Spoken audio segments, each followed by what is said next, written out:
Only you can prevent forest fires. Most Americans will recognize this quote from television commercials and posters featuring Smokey Bear. Since 1944, the U.S. Forest Service has used Smokey to raise public awareness about fire safety and prevention. But did you know that the campaign was originally launched during World War II to defend our forests against enemy attacks? Since early in the war, the government of the Japanese Empire had sought to use wildfire as a weapon. During the Lookout air raids of September 1942, a Japanese plane dropped incendiary bombs in the mountains of Oregon, intending to set the forests ablaze. The fires were quickly extinguished. In November 1944, Japan began to launch a series of fire balloons. These hydrogen-filled balloons carried incendiary bombs and other explosives and employed the jet stream winds to cross the Pacific and land in the United States.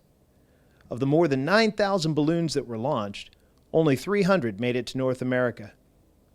In his book, Where the Star Came to Rest, author Gaspar Ancona notes, "They were found in Alaska, Washington, Oregon, California, Arizona, Idaho, Montana, Utah, Wyoming, Colorado, Texas, Kansas, Nebraska, South Dakota, North Dakota, Iowa, and Michigan, as well as Mexico and Canada." Now, the Japanese knew that wildfire could significantly impact America's warfighting effort. There was a shortage of able-bodied men available to fight fires, and destruction of America's forests would deny us a needed resource necessary to produce lumber and paper. Forest fires could also potentially destroy homes and whole cities, displacing the lives of the vulnerable and claiming the lives of American citizens. They would also be effective as a psychological weapon to induce terror. Fortunately, most of the fire balloons were ineffective, and there's only one fatal incident that was recorded. Like our countrymen some 70 years ago, we find ourselves at war.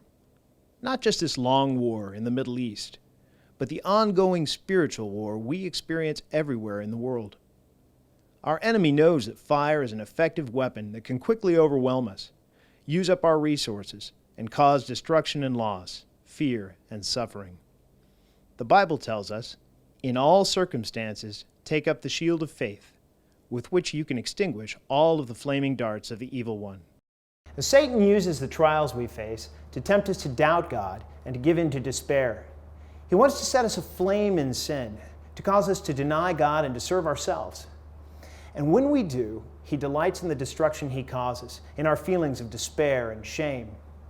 He uses fear as a weapon, and he will use anything, any fiery dart, to ignite a fire that will separate us from God and keep us from being effective for his kingdom.